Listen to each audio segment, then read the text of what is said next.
পেছনের কথা বাদ, আমরা ২০০৮ সাল থেকে ধরি। আওয়ামী লীগের দিন বদলের সনদ, রূপকল্প ২০৪১, ডিজিটাল বাংলাদেশ, স্মার্ট বাংলাদেশ, এরকম গালভরা হরেক রকম অঙ্গীকার নামার কথা মনে আছে? কি ছিল না তাতে? ওইসব অঙ্গীকার বাস্তবায়িত হলে বাংলাদেশ অনেক আগেই এক মহা উন্নত আধুনিক রাষ্ট্রে পরিণত হতো। অভাব, অনটন, বৈষম্য, শোষণ, বঞ্চনা থাকতো না। সুশাসন এবং সুবিচার প্রতিষ্ঠিত হতো। মানুষের সামনে অবারিত সুযোগ সুবিধা ও সৌভাগ্যের দুয়ার হাট করে খুলে যেত। মানুষের সম্মান, মর্যাদা এবং নিরাপত্তার কোনো হানি হতো না। অন্ন, বস্ত্র, শিক্ষা, চিকিৎসা, বাসস্থান ও বিনোদনের নিশ্চয়তার সঙ্গে নাগরিকদের সব ধরনের স্বাধীনতা এবং অধিকার নিশ্চিত হতো। রাষ্ট্র হতো পূর্ণ গণতান্ত্রিক ও মানবিক। কিন্তু তা কি হয়েছিল? প্রায় ১৫.৫ বছর টানা ক্ষমতায় থেকে আওয়ামী লীগ এক নিকৃষ্ট ফ্যাসিবাদী শাসন ব্যবস্থা প্রতিষ্ঠিত করেছিল। ইতিহাসে তারা হত্যা, পীড়ন, দুর্নীতি, লুণ্ঠন, দখল, দলীয়করণ, কুশাসনের এক কলঙ্কিত অধ্যায় রচনা করেছিল। মানুষের পুঞ্জীভূত ঘৃণা পরিণত হয়েছিল ক্ষোভের বারুদে। তারপর এক উত্তাল গণজাগৃতি তাদের ক্ষমতার মস্তক থেকে পেঁজা তুলোর মতো উড়িয়ে দেয়। আওয়ামী লীগ ওইসব অঙ্গীকার এবং কর্মসূচি মূলত দিয়েছে মানুষকে প্রতারিত করার উদ্দেশ্যে। দেশ ও জনগণের কল্যাণ তাদের লক্ষ্য ছিল না। তারা মানুষকে ধোঁকা দিয়ে রাষ্ট্র ক্ষমতা নিজেদের করায়ত্ত করে রাখতে ওইসব থাপ্পাবাজির আশ্রয় নিয়েছিল। ফলে ২০০৮ সাল থেকে দেশের জনগণ ক্রমাগত রাজনৈতিক প্রতারণার শিকার হয়ে আসছে। ক্ষমতার জন্য রাজনৈতিক দলের এই থাপ্পাবাজির অভিজ্ঞতা থেকেই মূলত সচেতন মানুষের মধ্যে রাষ্ট্র ব্যবস্থার মেরামত বা সংস্কারের চাহিদা তৈরি হতে থাকে। এই লক্ষ্যে সচেতন ছাত্র, তরুণ ও অগ্রসর চিন্তাবিদরা ছোট ছোট গোষ্ঠী ও পাঠচক্র গড়ে তোলেন। এর মধ্যে রাষ্ট্র সংস্কার আন্দোলন উল্লেখযোগ্য। এক্ষেত্রে রাজনৈতিক দলগুলোর মধ্য থেকে বাংলাদেশ জাতীয়তাবাদী দল বিএনপি সবার আগে সবচেয়ে বলিষ্ঠভাবে সাড়া দেয়। বিএনপি চেয়ারপারসন বেগম খালেদা জিয়া ২০১৬ সালের মার্চে বিএনপির জাতীয় কাউন্সিলে দেশ পরিচালনার রূপরেখা ঘোষণা করেন। ওই রূপরেখার বিশদ বিবরণ তিনি একই বছরের মে মাসে ভিশন 2030 ঘোষণা করেন। ওই ভিশনের আলোকে ২০১৮ সালের নির্বাচনী ইশতেহারে বিএনপি ১৯ দফা অঙ্গীকার ঘোষণা করে। রাষ্ট্রকাঠামো মেরামতের রূপরেখা হিসেবে বিএনপি ২০২২ সালের ডিসেম্বরে ২৭ দফা রূপরেখা ঘোষণা করে। দলটির পক্ষ থেকে সিনিয়র নেতা ডক্টর খন্দকার মোশাররফ হোসেন ওই রূপরেখা উপস্থাপন করেন। এরপর গণতান্ত্রিক আন্দোলনের সহযোদ্ধা বিভিন্ন শক্তি ও ব্যক্তির সঙ্গে পরামর্শক্রমে দলের ভারপ্রাপ্ত চেয়ারম্যান তারেক রহমান ৩১ দফা প্রণয়ন করেন। বিএনপি মহাসচিব মির্জা ফখরুল ইসলাম আলমগীর সংবিধান ও রাষ্ট্র ব্যবস্থা সংস্কার এবং অর্থনৈতিক মুক্তির লক্ষ্যে সে ৩১ দফার রূপরেখা ঘোষণা করেন ২০২৩ সালের জুলাই মাসে। ৩১ দফা ঘোষণা উপলক্ষে মির্জা আলমগীর বলেন, বাংলাদেশের জনগণ গণতন্ত্র, সাম্য, মানবিক মর্যাদা, সামাজিক ন্যায়বিচার প্রতিষ্ঠার স্বপ্ন নিয়ে মহান মুক্তিযুদ্ধের মাধ্যমে যে রাষ্ট্র গড়ে তুলেছিল, সে রাষ্ট্রের মালিকানা আজ তাদের হাতে নেই। বর্তমান কর্তৃত্ববাদী সরকার বাংলাদেশ রাষ্ট্র কাঠামোকে ভেঙে চুরমার করে ফেলেছে। এই রাষ্ট্রকে মেরামত ও পুনর্গঠন করতে হবে। দেশের জনগণের হাতেই দেশের মালিকানা ফিরিয়ে দেওয়ার লক্ষ্যে একটি অবাধ, সুষ্ঠু, নিরপেক্ষ ও গ্রহণযোগ্য এবং অংশগ্রহণমূলক নির্বাচনে জয়লাভের পর বর্তমান সরকার হটানোর আন্দোলনে অংশগ্রহণকারী রাজনৈতিক দলগুলোর সমন্বয়ে একটি জনকল্যাণমূলক জাতীয় ঐক্যমত্যের সরকার প্রতিষ্ঠিত হবে। নির্বাচনী ইশতেহার ও অঙ্গীকার বাস্তবায়নের ক্ষেত্রে বিএনপির রেকর্ড আওয়ামী লীগের তুলনায় অনেক বেশি ইতিবাচক হলেও প্রত্যাশিত মানের নয়। ১৯৯১ সালে নির্বাচনী ইশতেহারে দেওয়া অঙ্গীকার বিএনপি শতকরা ৬০% বেশি বাস্তবায়িত করেছিল। কিন্তু ২০০১ সালে বিএনপি তাদের নির্বাচনী ইশতেহার এবং এর পাশাপাশি ঘোষিত একটি ভিশন পেপারে যেসব অঙ্গীকার করেছিল আর নির্বাচিত হওয়ার পর ১০০ দিনের যে কর্মসূচি ঘোষণা করেছিল তার শতকরা ৫০% বাস্তবায়িত করতে পারেনি। এসব কারণে বিএনপির ঘোষিত কর্মসূচি ও প্রতিশ্রুতির ব্যাপারেও মানুষ খুব দৃঢ়ভাবে আস্থা রাখতে পারে না। তবে বিএনপি এবার তাদের ৩১ দফার উপর খুব বেশি গুরুত্ব দিচ্ছে, আর এটি প্রমাণের প্রাণপণ চেষ্টা চালাচ্ছে। এই ৩১ দফা অঙ্গীকারনামার ব্যাপক প্রচারের পাশাপাশি দলের ভারপ্রাপ্ত চেয়ারম্যান তারেক রহমান এ বিষয়ে নেতাকর্মীদের প্রশিক্ষিত করতে নিয়মিত নানামুখী কর্মসূচি পালন করে চলছেন। ৩১ দফাকে কেন্দ্র করে বিএনপি একটি জাতীয় পর্যায়ে অভিযান গড়ে তোলার চেষ্টাও করছে। ২০২৩ সালে বিএনপির পক্ষ থেকে এই ৩১ দফার ঘোষণার পরপর আমি একটি তাৎক্ষণিক প্রতিক্রিয়া ব্যক্ত করেছিলাম। আমি লিখেছিলাম, অনেকটাই নির্বাচনী ইশতেহারের আদলে দেওয়া বিএনপির ৩১ দফার প্রতিশ্রুতি পড়লাম। মন্দ না, তবে এতে রাজনৈতিক উপাদান কিছুটা কম বলে মনে হয়েছে আমার কাছে। অনেকে দ্বিমত করবেন, জেনেও বলি। আরও কিছু ব্যাপারে রাজনৈতিক অঙ্গীকার যুক্ত করলে ভালো হতো বলে আমার ধারণা, যেমন দেশের রাষ্ট্রপতির নেতৃত্বে একটি জাতীয় নিরাপত্তা কাউন্সিল গঠন। 2. চিরতরে মৃত্যুদণ্ডের বিধান তুলে দেওয়া। 3.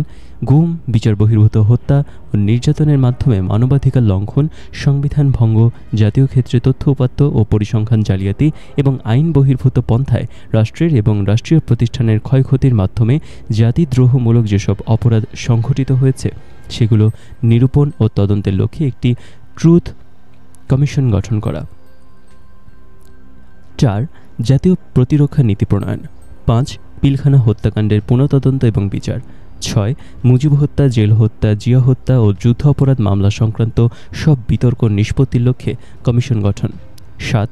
রাজনৈতিক প্রভাবে উচ্চ আদালতের দেওয়া ভুল ও অসঙ্গতিপূর্ণ রায়গুলো রদ ও রহিত করতে সুপ্রিম জুডিশিয়াল কাউন্সিলকে ক্ষমতা অর্পণ অথবা কয়েকজন সাবেক চিফ জাস্টিস বা উচ্চ আদালতের অবসরপ্রাপ্ত সিনিয়র বিচারকদের অন্তর্ভুক্ত করে সর্বোচ্চ আদালতে পৃথক রিভিউ বডি গঠন।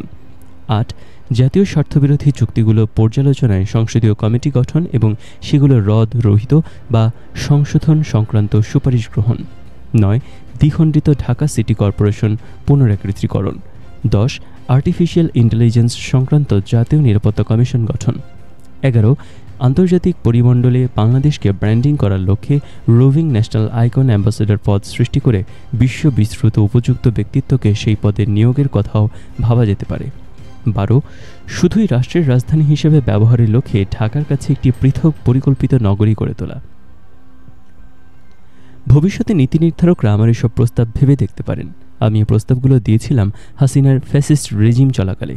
ওই রেজিম উৎখাত হয়ে যাওয়ার পর পরিস্থিতি অনেকটা বদল ঘটেছে এবং ইতোমধ্যে নেওয়া বিভিন্ন পদক্ষেপে আমার কিছু প্রস্তাব বাস্তবায়নের উদ্যোগ সূচিত হয়েছে।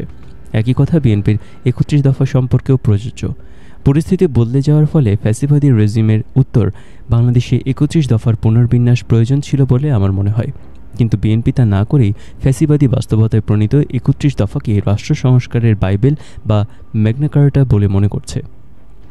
বিএনপির 31 দফার রূপরেখায় রয়েছে সংবিধান সংস্কার কমিশন গঠন, সম্প্রীতিমূলক সমন্বিত রাষ্ট্রসত্তা প্রতিষ্ঠা ও জাতীয় সমন্বয় কমিশন গঠন, নির্বাচনকালীন দল নিরপেক্ষ তত্ত্বাবধায়ক সরকার ব্যবস্থার পুনঃপ্রত্যাবর্তন, রাষ্ট্রীয় ক্ষমতার ভারসাম্য প্রতিষ্ঠা, প্রধানমন্ত্রীর দায়িত্ব পালনের সময়সীমা নির্ধারণ, আইনসভায় উচ্চকক্ষের প্রবর্তন, সংবিধানের 70 অনুচ্ছেদের সংশোধন, নির্বাচন কমিশন ও নির্বাচন সংস্থার ব্যবস্থার এবং সংশ্লিষ্ট আইন ও বিধি সংশোধন, স্বচ্ছতা নিশ্চিতকরণে সব রাষ্ট্রীয় সাংবিধানিক ও সংবিধিবদ্ধ প্রতিষ্ঠানের পুনর্গঠন, জুডিশিয়াল কমিটি গঠন, সুপ্রিম জুডিশিয়াল কাউন্সিল পুনঃপ্রত্যাবর্তন ও সংবিধানের আলোকে বিচারপতি নিয়োগ আইন প্রণয়ন, প্রশাসনিক সংস্কার কমিশন গঠন, মিডিয়া কমিশন গঠন, দুর্নীতি প্রতিরোধে দৃশ্যমান কার্যকর ব্যবস্থা গ্রহণ ও ন্যায়পাল নিয়োগ, সর্বস্তরের আইনের শাসন ও মানবাধিকার প্রতিষ্ঠা, অর্থনৈতিক সংস্কার কমিশন গঠন, ধর্মীয় স্বাধীনতার সর্বোচ্চ নিশ্চয়তা প্রদান, মুদ্রাস্ফীতি বিবেচনায় শ্রমের ন্যায্য মজুরি নিশ্চিত করা, শিল্প, বিদ্যুৎ, খনিজ ও জ্বালানি খাত আধুনিকায়ন এবং সুশাসন প্রতিষ্ঠা, জাতীয় স্বার্থের অগ্রাধিকার নিশ্চিত করে বৈদেশিক সম্পর্ক উন্নয়ন, প্রতিরক্ষা বাহিনীকে সব বিতর্কের ঊর্ধ্বে রাখা, বিকেন্দ্রীকরণের লক্ষ্যে স্থানীয় সরকার প্রতিষ্ঠানগুলোকে স্বশাসিত ও ক্ষমতাবান করা, শহীদ মুক্তিযোদ্ধাদের রাষ্ট্রীয় মর্যাদা ও স্বীকৃতি প্রদান, আধুনিক ও যুগোপযোগী যুব উন্নয়ন নীতিমালা গ্রহণ, নারীর ক্ষমতায়নে যথাযথ পদক্ষেপ গ্রহণ, চাহিদা ও জ্ঞানভিত্তিক শিক্ষা ব্যবস্থা বাস্তবায়নের মাধ্যমে ভবিষ্যতের চ্যালেঞ্জ মোকাবেলায় সক্ষম শিক্ষিত জনগোষ্ঠী গড়ে তোলা, সবার জন্য স্বাস্থ্য এই নীতির বাস্তবায়ন, কৃষকের উৎপাদন ও বিপণন সুরক্ষা দিয়ে কৃষিপণ্যের ন্যায্য মূল্য নিশ্চিত করা, সড়ক, রেল, নৌপথের আধুনিকায়ন ও বহুমাত্রিক যোগাযোগ ব্যবস্থা প্রতিষ্ঠা, জলবায়ু পরিবর্তনজনিত সংকট ও প্রাকৃতিক দুর্যোগ মোকাবেলায় কার্যকর পদক্ষেপ এবং নদী শাসন ও খাল খননের উদ্যোগ গ্রহণ, তথ্য ও যোগাযোগ প্রযুক্তি, মহাকাশ গবেষণা এবং আণবিক শক্তির উন্নয়ন ও সর্বোত্তম ব্যবহার নিশ্চিত করা এবং যুগোপযোগী পরিকল্পিত পরিবেশ বান্ধব আবাসন ও নগরায়ন নীতিমালার প্রণয়ন ও বাস্তবায়ন। এই 31 দফা রাষ্ট্র মেরামত, সাংবিধানিক সংস্কার এবং রাষ্ট্রীয় প্রতিষ্ঠান পুনর্গঠনের অঙ্গীকার অর্ধেকের চেয়েও কম। বাকি অঙ্গীকারগুলো অনেকটা নির্বাচনী ইশতেহার ধাঁচের। অধিকাংশ অঙ্গীকার বাস্তবায়নের সুস্পষ্ট পদ্ধতির কথাও উল্লেখ করা হয়নি। বিএনপি রাষ্ট্র সংস্কার সম্পর্কিত প্রস্তাবগুলো বেশিরভাগই বাস্তবায়নকল্পে ইতোমধ্যে অন্তর্বর্তী সরকার কমিশন গঠনের মাধ্যমে উদ্যোগ গ্রহণ করেছে। মনে রাখা দরকার, এখন রাষ্ট্রের গণতন্ত্রায়ন, ফ্যাসিবাদের পুনরুদ্ধারের পথ রুদ্ধ করা, মুজিববাদ প্রবর্তনকল্পে প্রণীত সংবিধান যুগোপযোগীকরণ এবং রাষ্ট্রীয় ও রাজনৈতিক ইনক্লুসিভনেস প্রতিষ্ঠার সময় বিজয়ী গণঅভ্যুত্থানের দাবি। একই সঙ্গে রাজনীতি ও দলগুলোর সংস্কার ছাড়া রাষ্ট্র সংস্কার টেকসই হবে না। অতীতে রাজনৈতিক দলগুলো তাদের অঙ্গীকার পূরণে খুব বেশি সদিচ্ছার প্রমাণ দিতে পারেনি বলে রাষ্ট্রীয় অঙ্গন থেকে দুর্নীতি করা, সুশাসন কায়েম, ক্ষমতার অপব্যবহার রোধ, বিকেন্দ্রীকরণ ও ভারসাম্য স্থাপন, শাসকদের জবাবদিহি ও সুবিচার বৈষম্য হ্রাস সম্ভব হয়নি। গণতন্ত্র মুখ থুবড়ে পড়েছে, মানুষ অধিকার হারিয়েছে, ফ্যাসিবাদ কায়েম হয়েছে। মানুষকে তার কাঙ্ক্ষিত রাষ্ট্র ও সমাজ প্রতিষ্ঠায় বারবার আন্দোলন করতে হয়েছে, রক্ত ঢালতে হয়েছে। আবারও যাতে তার পুনরাবৃত্তি না ঘটে, তার জন্য সবকিছু কোনো দলের সদিচ্ছার উপর ছেড়ে না দিয়ে সংস্কার প্রশ্নে জাতীয় ঐকমত্য ও অঙ্গীকার প্রতিষ্ঠা প্রয়োজন, এবং জুলাই অভ্যুত্থান সেই সুযোগ সৃষ্টি করেছে। আনন্দের কথা, বিএনপি তার ৩১ দফায় অনড় না থেকে জাতীয় ঐকমত্য কমিশনের সঙ্গে বসে যুক্তিতর্কের মাধ্যমে সংস্কার প্রশ্নে একটি জাতীয় সমঝোতায় পৌঁছানোর পথ খুলেছে। এই পথ আমাদের একটি সুখকর গন্তব্যে পৌঁছে দিতে পারে বলে আশা করছি। বিএনপিতে এখন মওদুদ আহমেদের মতো একটি কুশলী সংবিধান বিশেষজ্ঞের অভাব প্রকট। তবে অপেক্ষাকৃত নবীন হলেও সালাউদ্দিন আহমেদের পারফরমেন্স অনেকটাই মানোত্তীর্ণ। তবে প্রধানমন্ত্রী হতে হলে জাতীয় সংসদে অধিকাংশ সদস্যদের আস্থাভাজন সংসদ সদস্য হতে হয়। এই বাস্তবতা সত্ত্বেও প্রধানমন্ত্রী পদকে বিএনপির পক্ষ থেকে মিডিয়ার সামনে অনির্বাচিত বলাসহ বেশ কিছু বিচ্যুতি ইতিমধ্যেই লক্ষ্য করা গেছে। ট্রায়াল অ্যান্ড ইররের মধ্যে দিয়ে এসব ত্রুটি কাটিয়ে বিএনপির নেতৃত্ব আরও পরিশীলিত এবং পরিপক্ক হয়ে উঠবে নিশ্চয়ই।